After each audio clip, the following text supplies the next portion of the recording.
Hi, everyone. Welcome back to the Change Your Mind podcast. I'm your host, Kris Ashley.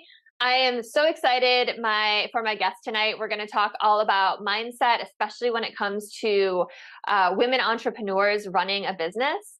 But first, a couple of quick announcements before I introduce her. Check out the links in the show notes. You will find access to my book, Change Your Mind to Change Your Reality. It's been endorsed by 3 experts from the film The Secret, John Gray, who wrote Men Are From Mars, Women Are From Venus, Anita Morjani. So go check it out. I've also got tons of free resources. I have a free workshop I do every couple of weeks. My courses are on there, my coaching. And then also this podcast is part of a podcast network owned by the Los Angeles Tribune. So check out everything we're doing in personal development. There's a lot of fun stuff coming down the pipeline. I'm so glad you're here. So let me introduce my guest today. I'm so excited. My guest is Erin Newman. Erin is a speaker, author, and mindset and soul alignment coach for women entrepreneurs. She helps business owners to overcome mindset blocks so that they can truly do what lights them up in their business and make the income they desire, because that's important too. Through a mixture of mindset and energetic healing tools, Erin helps people to finally vanquish the mind gremlins, follow their soul purpose, and create a new pathway to abundance, success, and joy. I can't wait to hear all about that. Welcome, Erin. Thanks for having me, Kris. I'm super excited to be here. Yeah, I'm excited for you too. So I like to start off all the shows by asking people the same thing, and that is, what is your origin story? What led you on this path? What made you want to help women entrepreneurs? What led to your own spiritual awakening? Because I think through hearing other people's stories, we can shift our perspective about our own. For sure. Yeah.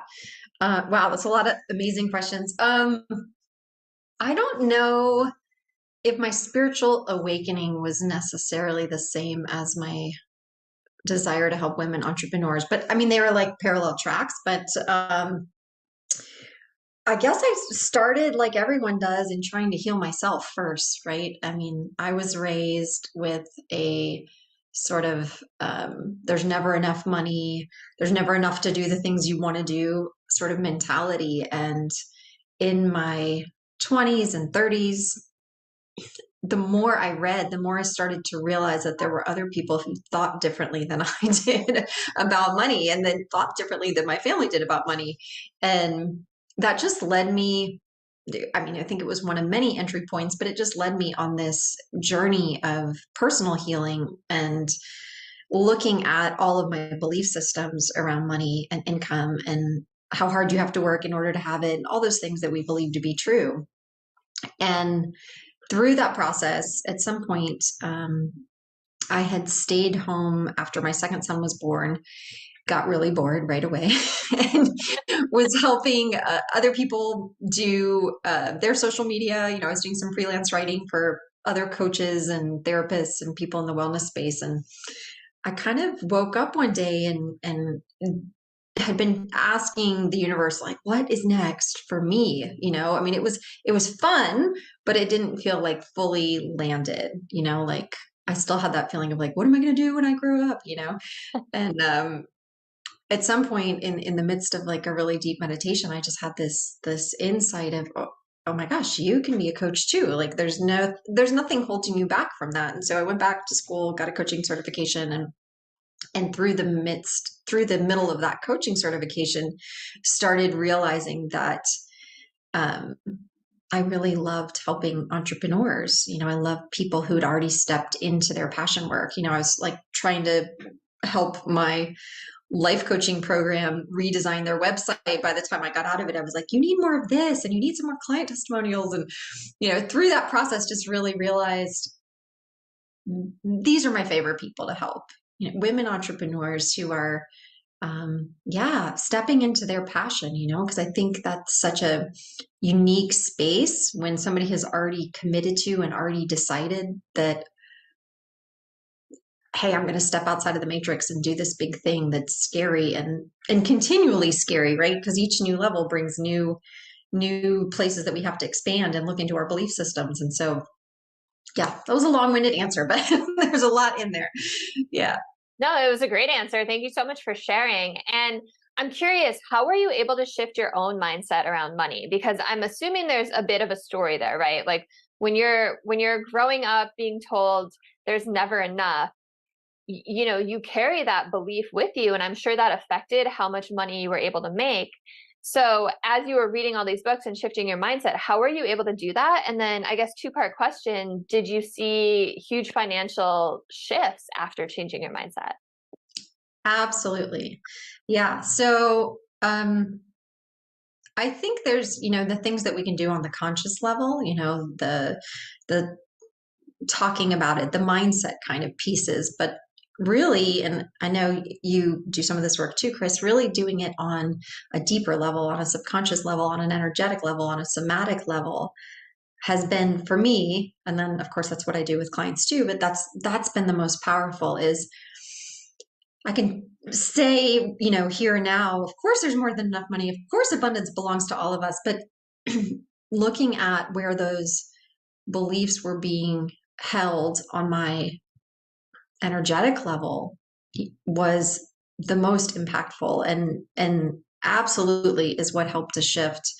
And then, went on to have 6-figure years and all that in my business. But it's continual. I think everyone thinks like, oh, there's this great, arrival story sort of, and then you're there, and then everything, the rainbows kind of come out of the clouds and whatever, that myth that there's going to be this point where it's all tied up neatly with a bow. And I haven't found that to be true. I wish that were true, but it feels like there's just this continual play with my belief systems. I had to do some this morning around just ways I want to restructure my business and this belief that, if I do that, I'm going to lose out. I'm going to lose money. I'm not going to make as much. And I think we're always playing with that. So for anybody who's like thinking they haven't gotten there yet with money, I think it's continual.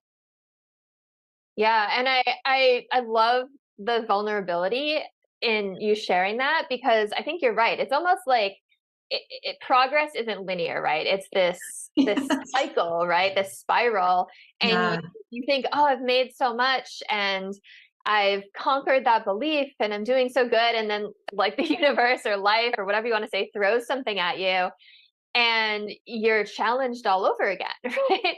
And you have to go back and do that work again. So, what is it that you are noticing blocks most women entrepreneurs? Is there something specific that you see common in your practice? I think on its deepest level, there is a belief that we all hold to varying degrees that we are not enough in some way. And so that gets expressed in our business in this way that says, I have to look outside of me in order to figure out how I need to run my business and how I need to show up in my business and how I need to structure my business and how I need to show up on Instagram and all the things that we kind of look around and we're like, oh, well, she's doing it this way, so I have to kind of go fit myself into this box over there, instead of saying, no, the way I'm doing it is perfectly effing awesome. Like the way I'm doing it is perfectly aligned to creating that next level for myself. I don't have to go seek out this new way of doing things because I'm already enough just as I am. And of course, I think that has like many implications too, right? Especially for women.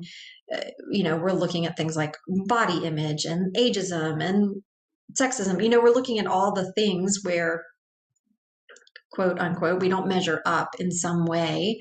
And so those get added in our business too, right? If you feel like you're not pretty enough to show up on camera, well, then you're not going to go show up on camera, right? So I think that deepest level of, not enoughness is, and this is a spectrum, of course, but that shows up for all of us in some way, shape, or form. And so the symptoms of it, the way it plays itself out, might look slightly different for everybody. But I've yet to have a client who didn't have at least some of that. And that's, of course, one of our oldest fears, right? Is that we are not enough in some way to be loved. We want to be taken in, we want to be protected, we want to be part of the tribe, we want to be part of the group. And, without that, we're an outcast and nobody wants that. So I think as business owners, we're always playing with How do I get to be fully me? How do I get to be fully authentic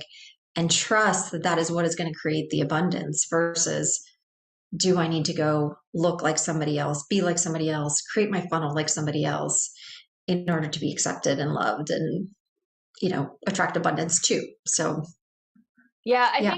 I think it's such a fine line with social media, right? Because it's so easy to have imposter syndrome. It's so easy to look at all of these other people who are doing it and who are successful and to feel like you don't measure up, right? Mm-hmm. But there's also Mm-hmm. that idea that, one of the best ways to forge forward is to find someone who's already walked that path, right? And to learn from what they've done along the way.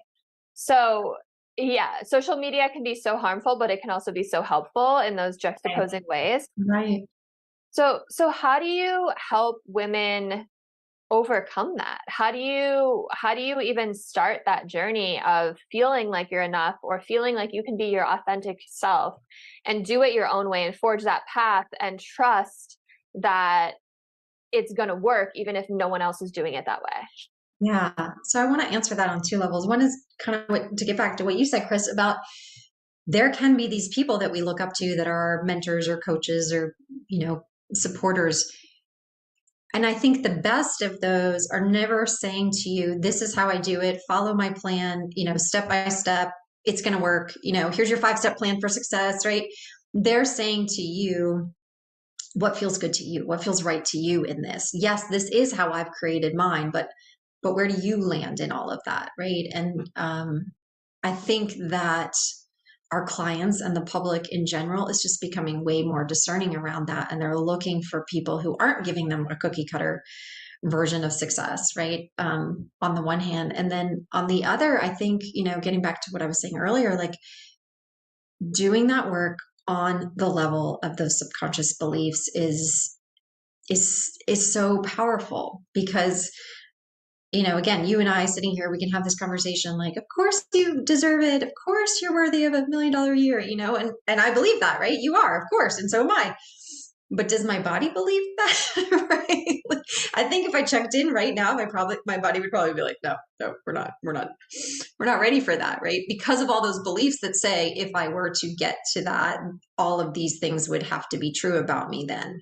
Whatever I know my own, but like whatever my system of belief says, right? And there's usually some element of, if you're making that much money, you have to work really super hard. If you're making that much money, then your personal life has to fall apart, right? You have no more friends and you're no longer a spiritual person or whatever. There's so many of them, but really looking into what is it that I believe to be true about that, and you can simply journal about that, and whatever income you're at now, if you think about a big jump in that income and just asking yourself, okay, well, why don't I deserve that right now? What would have to change for me to get to that space? And that's where all those beliefs are going to come up. They're going to say to you, you'd have to go, like for me, the one I always kind of joke about is like, oh, you'd have to go straighten your hair all the time. Like, I'm not willing to do that, so, and that's a silly one, but we have all these beliefs. We have this image of the person who is making that amount of income. And a lot of times that person doesn't look like us, and again, on lots of different levels, but it's something to play with. It's something to start looking at because those are the beliefs that are actually holding you back from that next level of income, that next level of fun, health, anything in your life. Yeah, totally. I love the hair example because we've all had thoughts like that. Even me, I'm like, okay, I have to record a bunch of content, like got to get camera ready. Like these freaking guys come on here and they don't have to do that shit, but like we do. Right. It's so real. Especially I'm pregnant right now. I'm 8 months pregnant and it's like, okay, like if I'm already feeling this way and I have like 4 outfits I can choose from, like at least I can make my hair look okay, right? But it's stupid. It's really stupid. And if someone, authentically resonates with your message, they authentically resonate with your message, right? Yeah. Yeah. I mean, I think we wish that's true, right? But then it's also real that, people respond to certain faces, that stuff is real. That stuff is known. So it's not like it's just in our heads and we can just snap our fingers and say, okay, my ego doesn't matter anymore. And I'm just like, for me, I think I'm a little older than you. Like, I mean, I know I am, but like letting my hair grow gray, right? That's a conversation I keep having lately. Like, it's going to age me. Is that worth it? How authentic do I want to be? And I think for those of us that are out there on the interwebs, it's like, it's a hard thing to look at. It is. I was actually just watching a TikTok before this, which it's not super related, but it was from a woman who had just lost 140 pounds. And she was like, it's crazy how different the world treats me. Right. Like even just people smiling at me or holding the door open, like things that we don't necessarily think about. So, unfortunately, these things do come into play. For sure. But I want to go back to limiting beliefs. I was just doing a exercise with I do a weekly group coaching program. And it was similar to what you were saying, like to identify a limiting belief. I had them think about something that they want to be doing right now that they're not taking action on. And it's like, what are the reasons, right? What are the reasons you're not doing it? And there's some of your limiting beliefs. So you said a lot of it stems from the belief that we're not enough, that we're not worthy. Like, where do you see that coming from? Where does that come from? Childhood? Is that ingrained from our parents, from society? Like, where does that root? Yes, all of the above. Maybe let's even throw in some ancestral energies, some past life energies. And the way I always approach all of that work is, look, you can be as skeptical as you want to. You don't have to believe in past life energies at all, right? But if it resonates, if it feels true, like you're feeling that in your body when we talk about it, or when we're doing deeper work around it, cool, let's play with it. Let's play with that. Whether that's an aspect of your psyche or it's an actual past life, I don't personally know.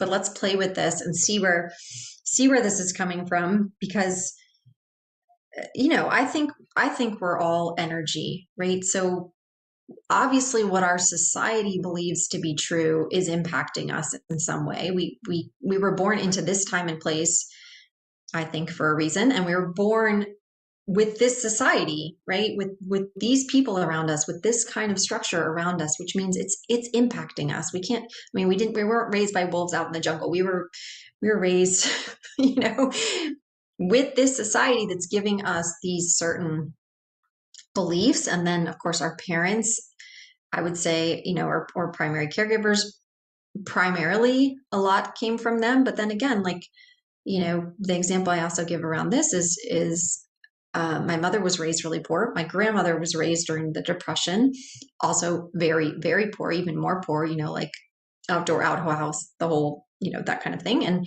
And so how could that not in some way impact me, right? Like, I always thought as a kid, like, oh, I'm my own independent being. And I think the older I get, the more I'm like, oh my gosh, how did we not know that all of this is playing into who we are today, right? And I think that science and epigenetics and everything is starting to really show us what the ancients have always known, which is you're not just this,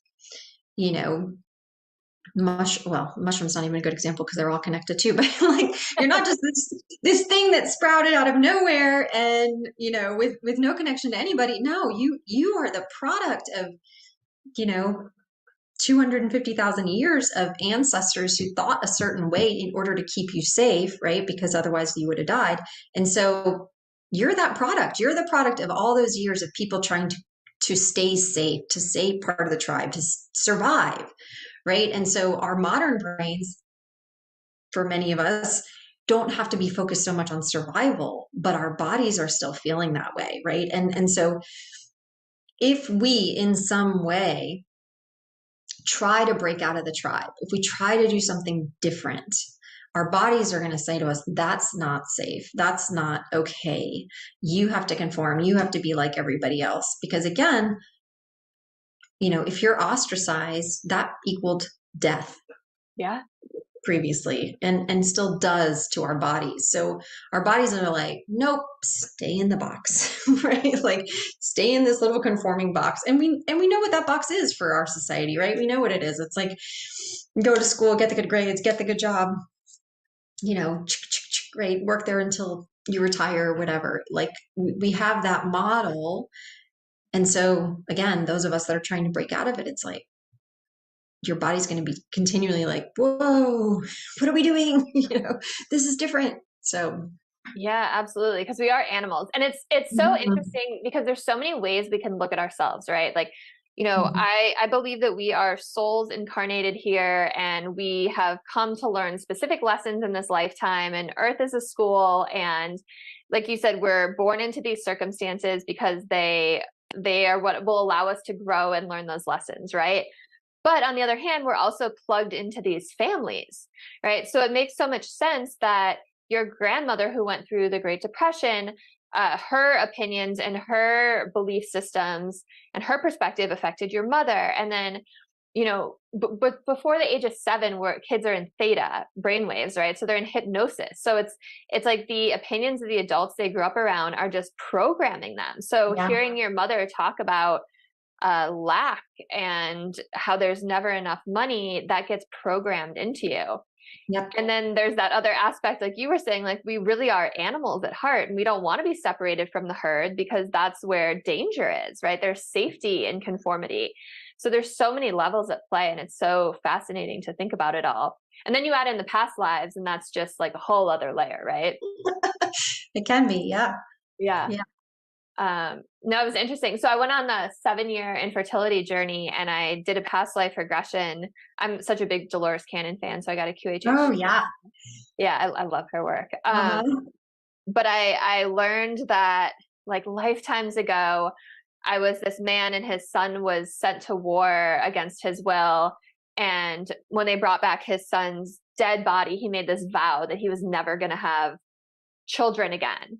And then for like many, many, many lives after that, I never had children again because there was this vow made, and I had to like go break. It was this crazy thing, but I was able to get pregnant after that. So it's so fascinating. It is. And, again, who knows how that all works, right? But it worked. So yeah, it's crazy. Awesome. Okay, so I want you to talk to me more about doing the work on the subconscious level. Like how do we truly change a limiting belief on that level? Yeah. I'm just sum it up really simply. No, I'm just kidding. Yeah, really simple. Yeah, it's funny because this is not exactly what you asked, but people have asked me before, like, how long does it take? And I feel like the answer is one session, but also a lifetime.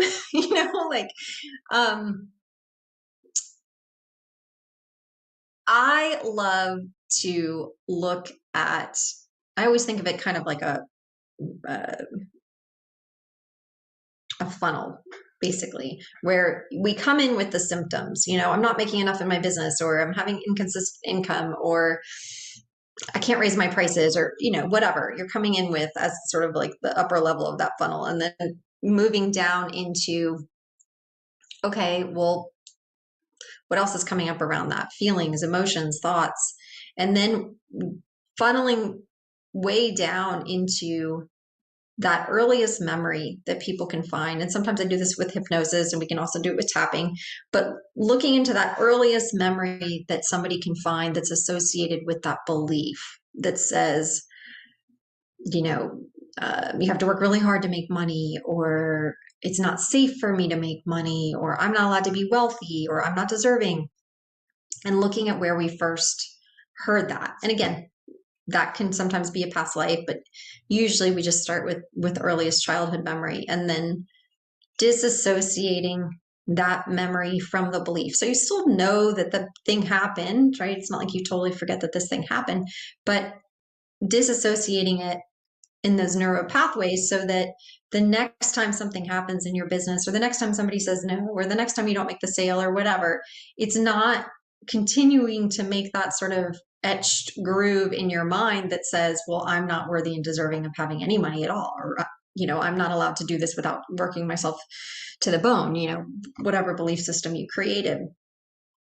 That's how I like to do it. I think there's probably an infinite number of ways. I would say that it's really, really helpful when we can drop into theta in some way, shape, or form. Again, either with hypnosis or tapping. I think people get into a meditative state with tapping also, or at least I like them to be in there, so that we can work on it from that space, and I like anything that bypasses the conscious mind, because our conscious mind is going to create all these stories and I mean, you probably know this too, Kris, like you can have a client where they just want to talk and talk about the thing versus like, okay, let's drop below all the talking about it and like actually shift it and not let your conscious mind do its normal thing, not let it create all the stories around whatever it is we're working around, right? But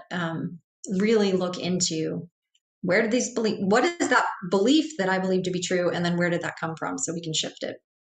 So yeah, I think that's such a great explanation, and especially such a great explanation of the conscious mind versus the subconscious mind, right? Where on the conscious level, we're just making up all of these stories around it, and then we're living our life by these stories.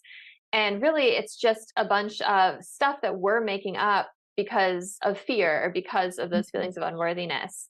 So is there always one core memory that these limiting beliefs can be tied back to that you found? No, sometimes it can be sort of a daisy chain of memories, if you will, like a bunch of associated memories that are kind of similar. And sometimes people will tell me I don't have a memory at all around that. And in that case, I just say, okay, well then just imagine it, right? Imagine that memory. Because it still gives us that same power. It still gives us enough of the juice to do the work. Because it probably happened that way, like if they're imagining that way, it probably happened that way anyway. They created it at such a young age that it's hard sometimes to drop into that, but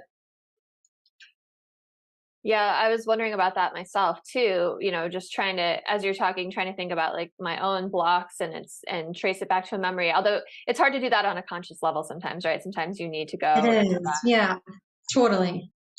Yeah. And you can, I mean, I was about to say you can do this yourself. You can do this yourself. And it's kind of like a massage, right? Like it's easier for somebody else to hit those points than it is for you. But sometimes I'll just take things into a really, really deep meditation and be like, okay, source, can you heal this for me? Because I can't deal with this for you now. Like I need some help. And yeah, that works too. But also sometimes you do need help. So yeah. Totally. It's like the answers are all within you, but there's a reason that we go to people who have been trained, right? Because they know the right questions to ask and how to lead us down that path and how to make sure that we're feeling safe while we do it. yeah. So do you, oh, I almost fell. Do you always work with clients to replace that limiting belief with a more empowering one? Or do you just kind of like root out that limiting belief and then something else just kind of naturally fills it? I would not use the word always replace it, but I would say I try to. Yeah, I'm just thinking if we're doing it through tapping, we always end on the positive. Yeah, and I guess I do it through hypnosis that way too. Yeah, because I have them come back. Yeah. Okay, I was just thinking through my own process there. Yes, we do. We always replace it with something. In hypnosis, I usually do it more like a vision versus an actual belief. But tapping is, yeah, we come up with new beliefs that feel good for them. When do you use tapping versus hypnosis with clients? That is a really great question. I will usually start with tapping to get people in their bodies, especially if they're discombobulated from something else, or just, you have clients that don't drop into their bodies very well at all, right? Like some people you can just drop them straight into a meditation, you can drop them straight into hypnosis, like they're super ready for that. But I have some clients who you just get that sense like tapping's really going to help them to drop in first. So we'll do some tapping first. And if that leads into the healing process, great. Yeah, I mean, I would say generally speaking, I start with tapping, just to get everybody's nervous system settled, and we can do, I mean, tapping was my MO for years, just tapping, before I even introduced the hypnosis work. So I feel like you can really do some amazing work in tapping. And then the hypnosis is kind of like a cherry on top for me. Yeah. So I had someone on the show recently who took me through like little tapping session, and it was really lovely, but I don't know that much about it. So do you always kind of follow a specific pattern with the body, a specific script, or is it like an intuitive thing where you change it up for each person? Yeah, so that's a great question. I follow the same tapping pattern in terms of like the points that we're tapping on. I add in a couple that some people don't use, like I do one on your wrist that I really love. And so that always stays the same. The script changes every single time, and with every single group, every single person, every single thing we're working on, because I'm eliciting feedback from either the person or the group. Like I just did this with my membership just a couple hours ago. And so we'll do a round or two of tapping and then kind of check in and see where everybody is, and see if that intensity level has decreased, which hopefully it has. And check in with things that are coming up for them, because sometimes it'll spark like a very specific sort of like a side belief, right? If for lack of a better word, I'm sure there's a better word than that, but it'll spark this sort of ancillary thought or beliefs that comes up as we do the first round of tapping. And so I want to bring that back in, and like I said, really check in, because there are times when you're working with a belief system and you think that that's the thing, me as the practitioner, them as the client, you think that that's the thing. And then you get in there and it's like, whoa, there's this whole other thing that you haven't shared. I mean, that's up to them, right? That they haven't shared, but that's really the thing, right? You know? And so it leads us there eventually. Well, that probably speaks to the idea that like on a conscious level, we might not even be aware of the really deep rooted thing, right? And we have to like go to that place to be able to even 100%. remember it again, right? Figure it Yeah. out. Yeah. Yeah. And I'm sure everybody's had that experience, right? Like even on a massage table or something, they hit some kind of trigger point and it brings up a memory that you're like, God, I haven't thought of that in years. But like that pain in your body is associated with a memory somehow. So That's interesting that you do it in a group setting. How is that? Because it'll bring up different things for different people, right? yeah, I mean, I love it. I love group energy in general. I love doing tapping in a group. Do I love it more than one-on-one? I don't know. That's hard to say, but it's cool because you get the energy of the group, right? You get to normalize things that people don't normally normalize, that they think are just theirs, right? All those beliefs and thoughts that they think belong to just them. And literally in the membership just now, the whole chat was blowing up with like, yeah, me too. Yeah, me too. So it's things that I'm sure that person thought was just them, and so that's really cool in a group. But then also, what I share in a group is like, if something I say doesn't resonate for you, then you say the thing that resonates the most for you. So I change it slightly when I'm doing it with the group, where I do kind of more fill in the blankish. Like we were tapping on, being wealthy means what? What does that mean for you? Like that you can no longer be spiritual, or you can no longer be compassionate, and I was encouraging them, like, use your own word here. You want to use the words that resonate for you. So there's more sort of fill in the blankishness, I would say, when I do it with a group than when I do it with a one-on-one. And one-on-one, especially as you start to get to know that client really well, like you kind of know their phrases and their words that really trigger them. Yeah. And you can work with those. but yeah, I would say that that's kind of the difference when I do it with a group, is there's a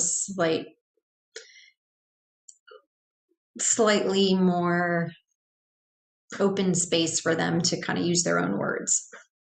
Makes sense. The only time I've ever, I don't even know if I would call it like tapping, but then tapping is, so I'm a yoga teacher. I also own a yoga studio, and the woman who I did my 500-hour training with, she's phenomenal. She's out of New York, but she's an acupuncturist, and she's also an incredible yogi practitioner. And she developed this method of yoga that just aligns with all of the Chinese acupressure points. That's so cool. It's amazing. It's amazing. Her company is Science of Self, if anyone wants to look it up. But at the beginning of, she has I think it's like a 2.5-hour practice that she's kind of coined as her master class. We would do it every day, but at the beginning of that, we would tap on all these pressure points, but there wouldn't be like speaking along with it. It would just be like, we're tapping on like this one and then this one, and like going down each of the meridian channels. And that was just so powerful to do that before like really getting into our bodies and moving. So that's like, and I don't even know if that would even be considered like EFT tapping officially, but it was really powerful. So yeah, I don't know, just a side note on this. Yeah, and I mean, I don't know the answer to that too. I don't know how narrowly they define EFT tapping, but yeah, I love that. And there's so much power to all of that somatic processing, shaking or dancing or grounding or any of it. It's do it all, right? Like it's all awesome. It's all amazing for shifting, and I think it's kind of part of why modern society is so messed up, is we don't do those body focused things anymore. We're not in touch with our bodies. We're not in touch with Mother Earth, and it shows. Right? Yeah, so. Absolutely. Okay, so I want to shift the conversation over a little bit more to mindset and business specifically. Sure. That's what you really specialize in, now that we've kind of gotten like the background of it. So I guess my first question is, we've been talking about limiting beliefs. Do all people or all entrepreneurs who are struggling financially with their business, does that all come from a limiting belief, do you think? Oh, controversy. That's what makes a good podcast, right? I mean, I would say yes, because here's the deal. Like, all the marketers out there are going to be like, no, there's strategy. Yeah, totally. There's strategy, of course. But again, kind of coming back to that mentorship aspect, you could have the greatest mentor in the world telling you, this is how I did it, go out and do it the same thing. And I have hired those people, right? I have paid the big mentors. And you get halfway through, well, shit, I didn't even get halfway through. You get a month in and you're like, oh my God, I can't work the way they work, right? Like, that's not for me. I can't do this. And it might have been great advice, and it probably was.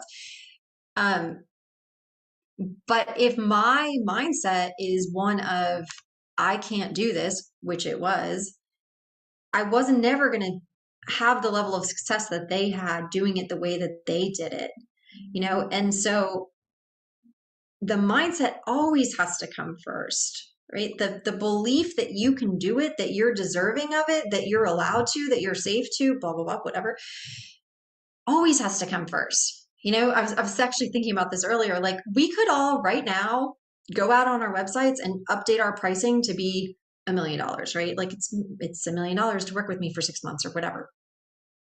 We could all do that, right? I mean, it would take, hopefully we all know how to work the back end of our websites, and we can update the pricing really quickly, right? 10 minutes, let's say. Okay, it'll take you 10 minutes to update your website. You are not going to sell $1 million program if you don't believe it's possible for you, right? And even if you're on Instagram every single day, if you don't have the mindset that, yes, I'm worthy and deserving of having new sales, I'm worthy and deserving of having new clients, I'm worthy and deserving of charging this pricing, or whatever's happening in your business, it's not going to matter. It's not going to show up for you. You can be saying all the words and everything your copywriter wrote for you, but again, I know this from personal experience, and most of us probably do, is that you can have all that stuff in place and it can still not work. And that is mindset, right? It's mindset and energy. That's you saying, yes, I deserve this. It's you saying, knowing it on a really deep level that you're allowed to run your business this way and have it still create the results. And so if you believe that there's something lacking, that there's something either lacking in you or lacking in your marketing or lacking in your sales process or whatever, and that you have to go out there and find it first, then you're not going to make the sales you want. Then you're not going to make the money you want. So again, I think it's always mindset, right?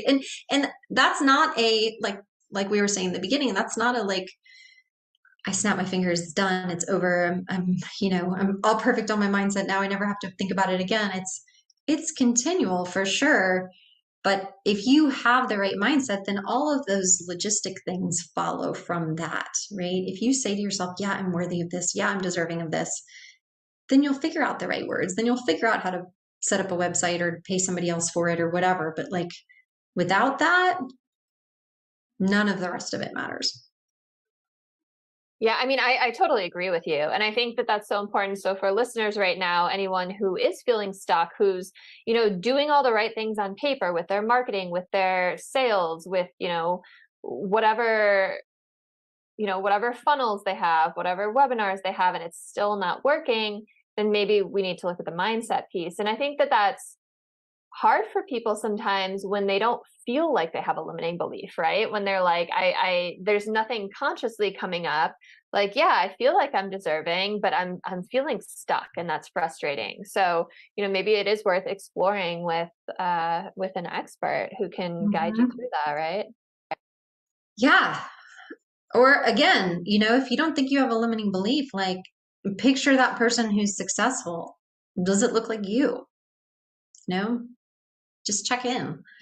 Are they acting like you? Are they being like you? Because again, probably not. Probably there's a disconnect between who you believe that person has to be and who you are right now.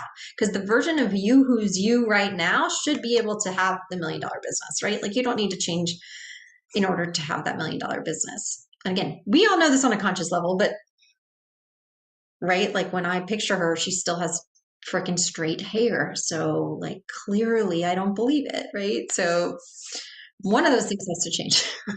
Yeah, and like you could even like, if you want to really get crazy with it, you could even be like, what if Oprah was in my position? Or what if, Alex Hormozy, or what if Mark Cuban, or whatever successful person you can think of, like, what would they be thinking right now? 100%. 100%. What would they do? Yeah. Yeah. Yeah. That's such a great tool. I don't even know. Is that NLP where you step into that version? I actually personally don't love stepping into somebody else. I love stepping into like the most confident version of myself, like the badass Erin, and then seeing what she would do. But I think that works for a lot of people is like, yeah, okay, if I were really Oprah, what would I do? I think it's a good tool for realizing that your limiting beliefs are just beliefs. Like one of my favorite things, and I say this in my book, one of my favorite things to tell people is if you look up the word belief in the thesaurus, one of the antonyms for it is truth.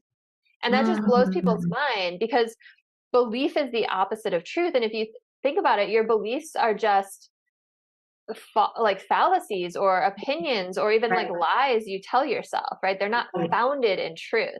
And if you could do anything to just like shake that up and be like, oh wait, this isn't grounded in truth, then it starts to break that down a little bit, right? Yeah. It's like when you see just a little bit of light around them, a little bit of space around them, then you can start to understand these are just thoughts. They're not true. Like, yeah. And I think it's true in so many aspects of our lives, right? Like, cause you'll hear friends say really, in my opinion, crazy things about like the dating scene or, health or anything, right? They'll say this thing and I'm like, that doesn't have to be true, right? Like that doesn't, you're just creating that. Like, not all the good men are taken. There's still some out there. I'm sure there are, not that I'm looking, but,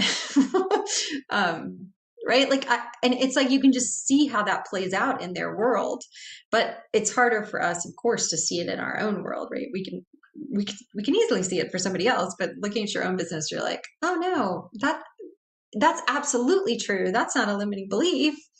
So it's so much easier in every aspect when there's a objective third party that can be like, wait, I see so clearly what's happening here. And you're like, even in like methodologies for business, it's like, wait, have you even thought of this Yeah, angle or this path? And totally. it's just like, wow, that never occurred to me. So I working Totally. with a coach or a mentor is just so Mm-hmm. priceless. Absolutely. Yep.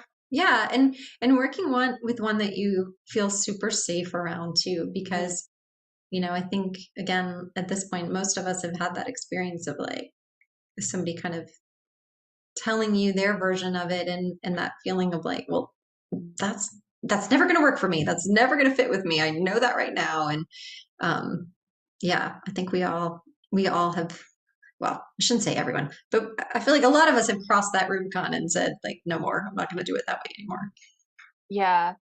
Yeah. I like working with, I have like a straight up business coach who's just business coach. I mean, he has like a great mindset about it, but it's like, here's how you build funnels, here's how you build webinars, here's how and he's made 7 figures doing it. And it's like, I love that, but I also need the other side of it too. So I also see other people who Hmm.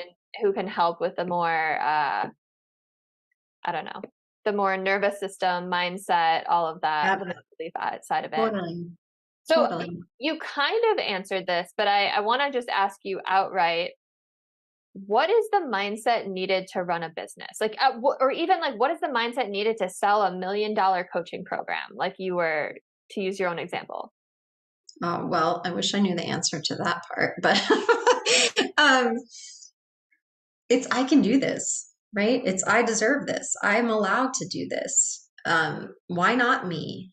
I can figure this out, right? Like Marie Forleo says, I think everything is figure outable. Like, Yeah. um, I have this belief that when people say like, well, I can't figure out the tech or I can't figure out the logistics behind that, to me, that is always just a smoke screen for the deeper stuff, right? Because if you're like, yeah, I got this, I can do this, I figured out a bunch of other stuff in my life, I can do this too.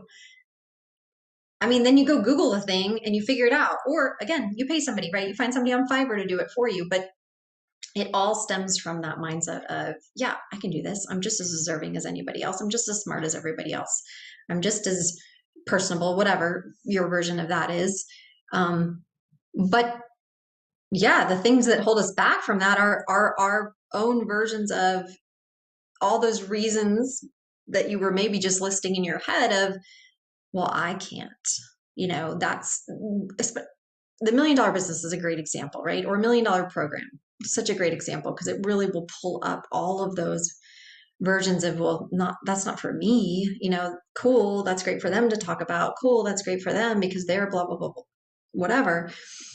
I can't do that. I have 2 little kids at home, or I have 10 little kids at home, or whatever. Like whatever's coming up right there is the belief, and that's the thing you want to look at. Whatever you listener maybe just told yourself about, like, yeah, but blank, blank, blank, blank, blank.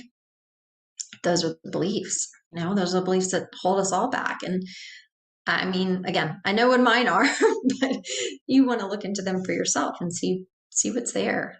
What's on the other side of that but? Totally. And I feel sometimes they show up as excuses or fears, Mhm, right? mhm. It might not be like, I can't do this. It might be like, I don't have enough time. Yep. Something like that, right? Where it's like, or I don't have enough capital to get started. Mhm.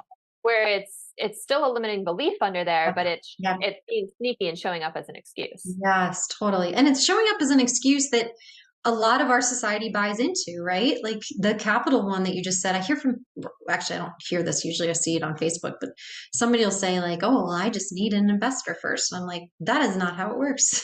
There's no investor in the world who's giving money out to untried businesses, untried business people, right? Like you go out there, you earn your first dollar, you earn your first 1,000, you earn your first 100,000, and then they'll think about investing in you. So it's such a myth that we have in our society of like, well, I need the capital first, I need the investment first. Like, no, start small, start doing it from your basement before you can expect somebody to invest in it. I mean, my dad was telling me the story about his Starbucks barista that he always sees, and she wants to open a dance studio, and she was looking at all these like $40,000 square foot spaces and these really fancy buildings and stuff. And I was like, she needs to start with like a church basement, get her first few clients, right? You start from there. You start from where you are. You start from right here, right now, not, oh, I got to wait for the big investor to come in, because that's never going to freaking happen. That's such a good point. So do you think there's value in starting with your prices low at a place where like you feel comfortable? You're like, I'm worthy of charging this, even if like we know you're worthy of charging way more, because then as you get those clients and start to make that money, you start to build up your confidence.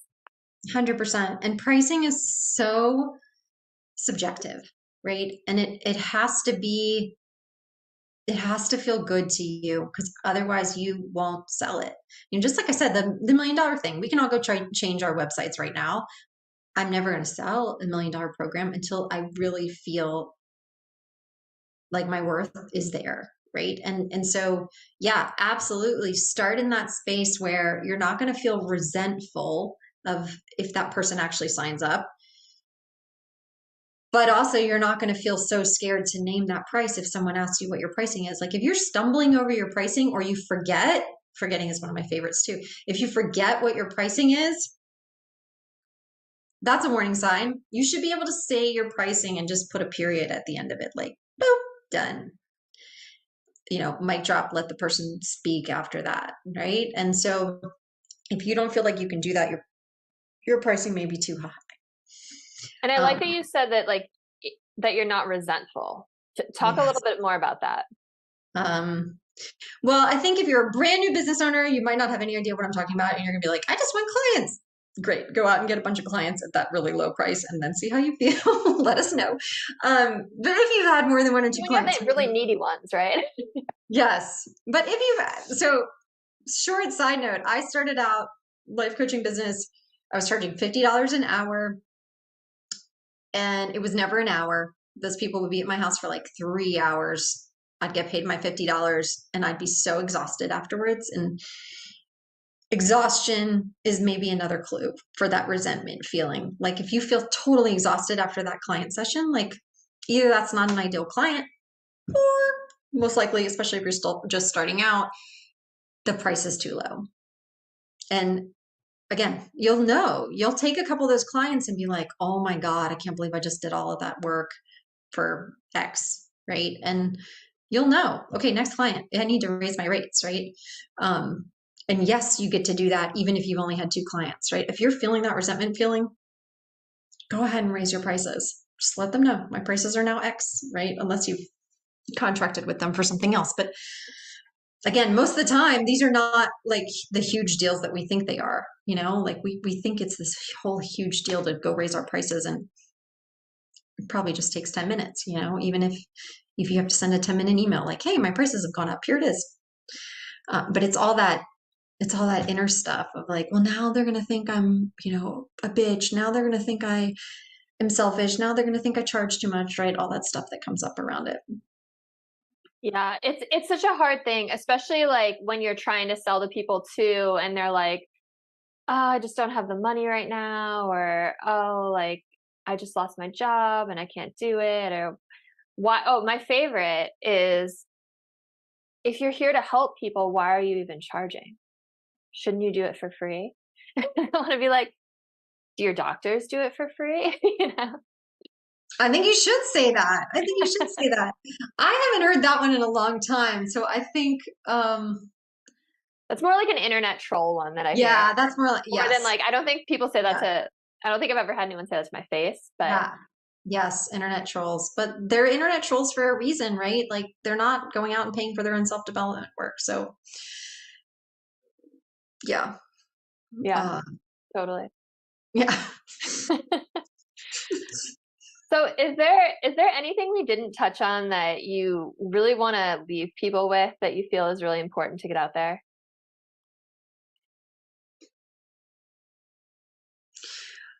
I think it's just this really interesting paradox. I just wrote an email on this that you were kind of alluding to earlier, which is we don't need other people to help us, right? We don't need another coach. We don't need another mentor. We don't need another healer. But also, I would say that everyone out there who you think of as successful has coaches, has mentors, has healers around them. They get supported on all levels. And it's just like, I'm going to use the health analogy. Like if you were like, okay, I really want to change my body this year. I really want to, I mean, unfortunately for many of us, it's get thinner, right? I want to get thinner this year. Great. You probably tried that in the past on your own. But if you went out and got the people to support you, think about how that would change your health. Think about how that would change your results. You know, if you had a personal chef, if you had, you know, a personal trainer, right, on standby.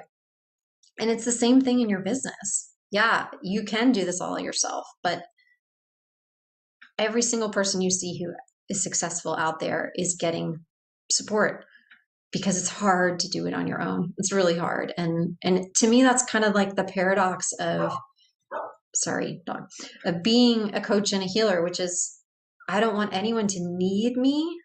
I don't want my clients to be needy, but also this is really supportive. This work is really supportive to people, you know, and I'm including what you do here, Kris. It helps, right? You get to move faster. You get to see what you want to see in your world faster. And that's why we do the work we do. Absolutely. And, you know, I always say that I do free workshops, you know, every few weeks. And I always say that it's like, if you could have done it on your own, you would have, you know, like there's a reason you're here right now because you need the support, right? And there's nothing wrong with that. And I think it's such an important point. It's like you laugh, but like it's also so true, right? Like if you're like, people show up because they care about their personal development, their personal growth, right? They want to be a better partner, a better person, a better parent, you know, they want to do more and have more impact on the world, and they're feeling stuck. And it's like, if they could do that on their own, they would have like gone out and done it. Right. So there's a reason that people listen to this kind of free content, right? And then it's just then taking the next step towards helping yourself. Yeah. Right. It's showing up for yourself, and it's the best form of self-care there is. Right. And, you know, and I'm saying this to myself too, but it's continual. It's right. It's that continual investment in the self, and it's that continual investment in, what's going to help make me a better person. And for me, a large part of that is through my business, right? This expression of self as a business owner is a spiritual journey. There's no way you grow as a business owner without hitting all these spiritual bumps in the road. You know, who am I? How am I going to show up? How am I going to show up authentically? Am I going to dye my hair or not? You know, all those things, like, they take you down some deep pathways. And so, we have to get continual support around that if we want to grow, I think. Yeah. And I love what you said earlier too, about how all of these big people that we look up to on social media or in the business world, like, they all have business coaches. They all have mentors. They probably paid, you know, tens of thousands of dollars, if not more, on all of these. Like, I would never want to work with a coach who doesn't have a coach. Yep. Right. I would never want to, you know, work with anyone who doesn't have a mentor, right? Because it shows me that they're constantly learning, they're constantly growing, they care about the personal development, they're walking the path, right? They're not just like saying the things. Yep. Yeah. Yeah. Being in integrity, right? Yeah. All right. So I can't believe an hour went by. It always goes by so fast. Thank you so much for coming on. Please share with listeners how they can get in touch with you, what your programs are, all the things you want to share. Awesome. How did this go by so fast? You can find me on erinnewman.com. I am Erin Newman Coach on Instagram. My most accessible offering is a $37 per month membership with me called the Joy Collective, which is awesome. We do hypnosis, we do tapping. We're going to get into the really deeper stuff, and there's a lot of amazing content already stored there. So as soon as you jump in, you can binge a bunch of healing stuff. It'll be an amazing weekend project. But yeah, for instance, today's was on healing money blocks, and we were looking at that belief around making money has to be hard. And literally got off the Zoom call and had one of the women message me very quickly afterwards to be like, I just got a $50 bonus from, I don't even know where, blah, blah, blah. Like it works. I'm like, I know it works. Yeah. So yeah, that's the work we're doing in the Joy Collective. And like I said, it's the most accessible way to work together. And then, yeah, you can find that all on my website, erinnewman.com. And I would love to be in connection with you guys. Yeah, thanks so much for sharing that. And that's such a good deal. Speaking of pricing, $37 a month. It's crazy. It's crazy. It may not last because I keep being like, this is crazy. So yeah. Yeah, jump on it, everyone. And the links are going to be in the show notes too, if you're in a position where you can't write that down right now. So thank you so much, Erin. It was so great to have you. Listeners, please like, subscribe, share, help spread the good word. Let's help rise the consciousness of humanity, of the planet. Thank you all so much. Have a beautiful rest of your day.